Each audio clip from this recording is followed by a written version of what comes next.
Labas, bičiuli. Jeigu smalsumas nugalėjo ir radai laiko paspausti play, išklausyk šią žinutę iki galo. Galbūt jinai bus tau nereikalinga. Galbūt ir jinai man bus nereikalinga. Kaip ir man pačiam. Žinutėje, kurioje matysi, kaip pradėti verslą nuo nulio. Jei galvoji, kad tai yra pasaka, apžiūrėsim lietuvišką 3D pasaką. O tam, kad pradėti veikti, dar pasižiūrėsim į populiarųjį motyvacinį video. Grįžtam iš karto po anonsų.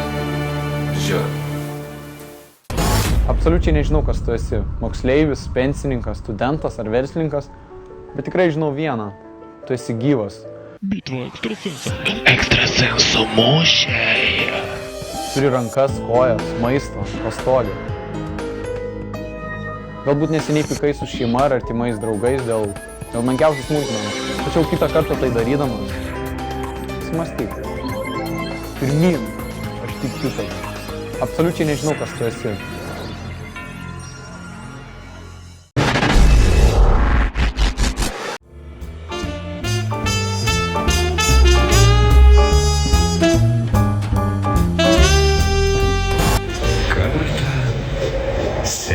Seniai, nors neseniai gyveno. Pizdės, koks kietas verslininkas. Aš pats asmeniškai per metus laiko su 800 litų startiniu kapitalu užauginau įmonę. Kiek? Su 800 litų startiniu kapitalu. Blet, ar čia man vienam skaičiai nesueina? Juk verslas nuo nulio. O tu startui turėjai 800 litų. Kaip suprast? Gal aš kažko nežinau? Jeigu kažko nežinai, pripažink, o nepaisyk nesąmonės. Ok, tyliu. Jeigu norite gauti turį, padaugite plotį, aukštį ir ilgį. Jeigu norėsite, visada suprasite.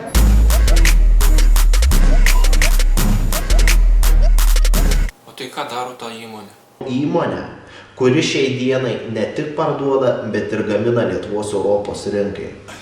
Брат, братан, братишка, когда меня отпустят? Бля, накурили меня с пальцем. О, хейтеры, суки, лидеры. Отпусти меня, ебучий спайс. Прошу тебя, ведь я ни в чем. This is glass grade. You got crystals in here 2 inches, 3 inches long. O dabar persikeliam pas mūsų klientus, kurie panaudoja mūsų produkciją ir sukūrė šį nuostabų filmuką, skirtą žiūrėti vaikams. 3D pasaka, lietuviška. Gera partija buvo, gera partija. Persikėlėm į katedros aikštę Vilniuje, kur buvo rodoma minėta pasaka. Pasaka, kurios trukmė buvo 15 minučių, iš kurių 3 minutės tai vien titrai. Tempė laiką visur, kur tik įmanoma. Net nepatingėjo pasakos pavadinimą išversti į 4 kalbas. Bet tai kokia to prasmė, jei įgarsinimas lietuviškai? Garantuoju, kad yra nemažai tokių, kurie visas šito video mintis pasąmonė automatiškai paverčia negatyviu ir beprasmiu tekstu. Palauk dar, aš tau dar leisiu pasireikšti. Apie pasaką. Davai apie pasaką, po to. Prie tavęs dar prieisim. Pasiruoškim pasakai, kur vaidina Elnis Devinradis. Čia turbūt dėl to, kad kol tas su seniu trynėsi, jo žmona darė jam ragus. Tinginys Kalėdų senis, kuris po to, kai Lietuva įstojo į NATO, nenori rizikuoti ir skraidyti po Lietuvos oro erdvę. Balta gulbė. Ar žiemai gulbės neišskrenda į šiltosius kraštus? Sargybinės. Na, kurių vis tiek nužudys už nieką. Porelė šlykščių zuikių, kurie užaugins tavo vaiko vertybių sistemoje tai, kad kalėdos yra materialinės vertybės. Ir be abejo, pagrindinis vaidmuo, kuris užtruks net 2,5 minutės, tai supastas puodelis kavos. Ko tu dasipysai prie šitos vaikiškos pasakos? Juk jis skirta vaikams. Vaiko organizmas yra daug jautresnis negu suaugusio žmogaus. Net ir nedidelis kavos kiekis jam gali sukelti nemigą ir smarkų širdies plakimą. Vaikams iki 5 metų visiškai negalima gerti kavos. Tad siūlau nieko nelaukti. Ir man regis, tu esi teisus šiuo atveju.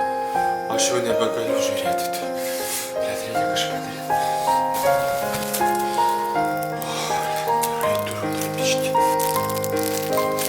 Gal vieno užteks.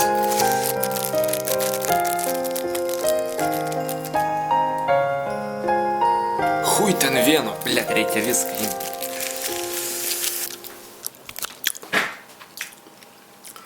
Nu ką, tęsiam. Būtent haliucinogeninės narkotos reikia tam, kad galima būtų kalbėti kažką apie 3D pasakos grafiką.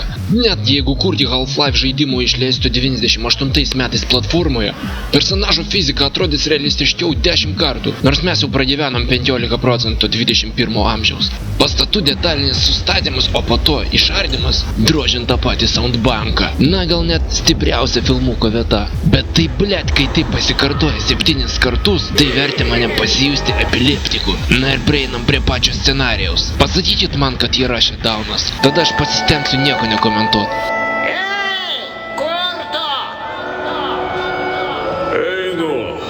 Einu. Jau. Na ką, pasiruošęs? Gerai. Gaudyk!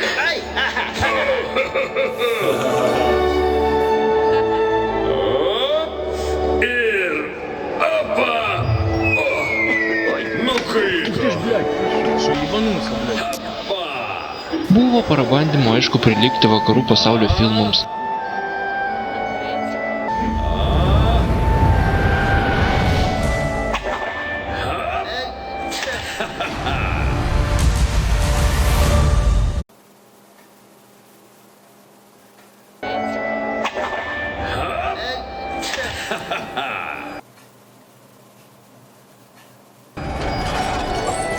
Keliauk su vėju!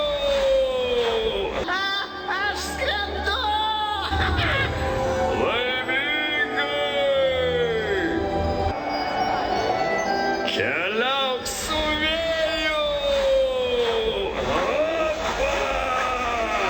Sovietinė karta bandė būti vienodais.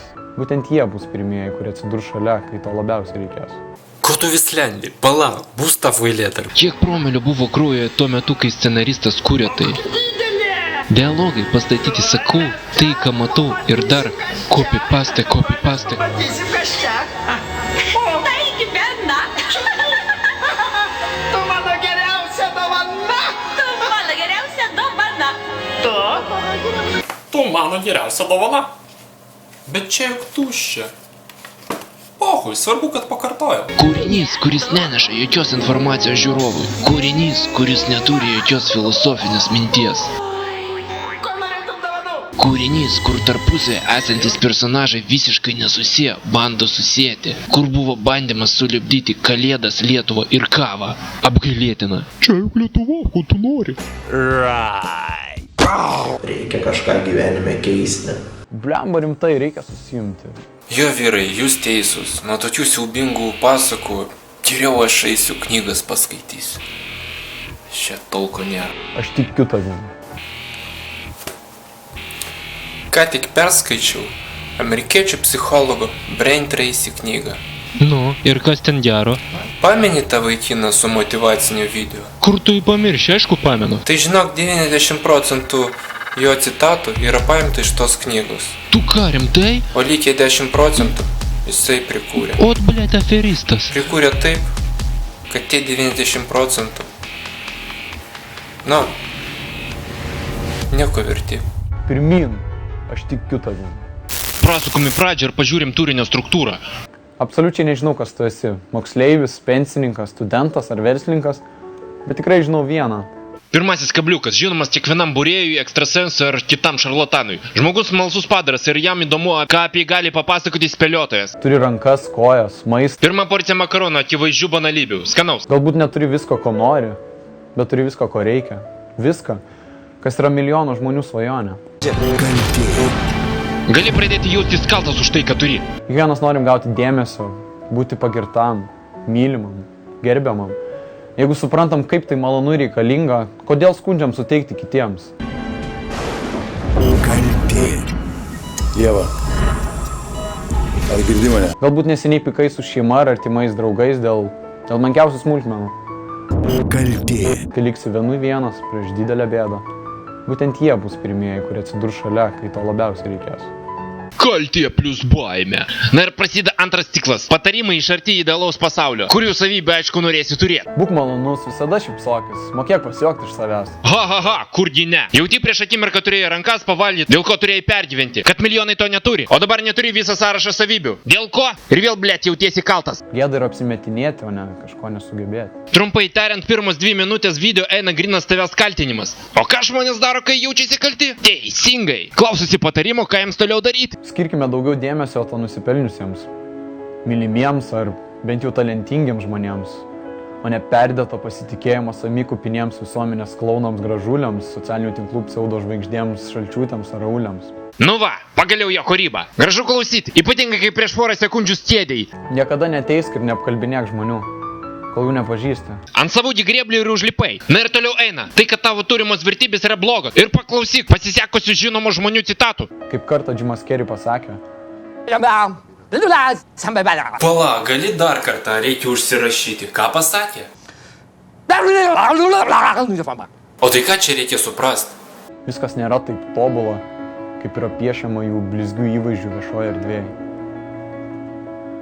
Dažniau jie jums turėtų pavydėti tikrų draugų, tikrų jausmų ar elementarios ramybės. Teisingai, dabar reikia užjausti sunkų žvaigždžių gyvenimą, kaip jie turi niuchinti koksą, tam, kad pasijusti bent truputuką laimingesniais. Jiems juk nesuprasti jūsų taupaus 2-3 darbų gyvenimo, tam, kad turėti ką valgyti ir turėti viską, kas yra milijono žmonių svajonė. Tu nebijotinai turi svajonę, kurią turbūt pats netiki. Tai kad visi pasaulio žmonės turi ją. Net 3. Noriu pasidalinti 800 litų startiniu kapitalu. Arba jį. Turės kurva, blėt! Tas, kas ne kurva, aš svajonių turiu! Ko? Svajonių!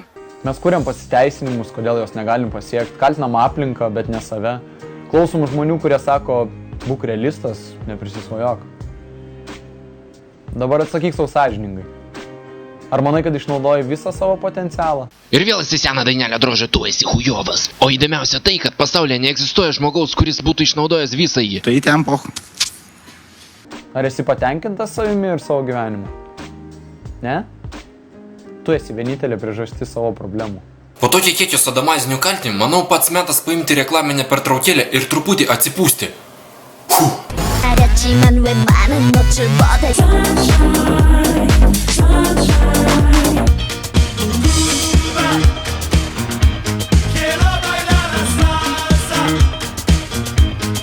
Tau nepatinka tave supantis negatyvūs žmonės, bet tu vis tiek su jais. Gali mane palikti vieną. Aš susitvarkysiu. Nesirūpink, tėtė. Man patinka būti namuose. Tau nepatinka tavo darbas, bet tu vis tiek jo nemyli. Kaip negatyvi aplinka tave gali veikti teigiamai. Jeigu niekas aplinkui nesikeičia, keisk aplinką.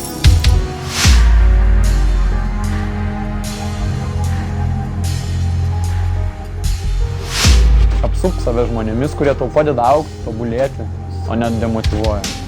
Kur buvai? Parduotuviai. Aš vis dar dirbu po pamokų. Tu sprendi gyventi tokį gyvenimą, kokio nori, ar gyventi tokį, koks gauni. Ar tai, ką tu darai šiandien, artina tave prie to, kuom tu nori būti rytoj. Skirtumas tarp to, kas tu esi ir kas nori būti, yra ką tu darai. Mormonų sekta, atrask savo naują kelią.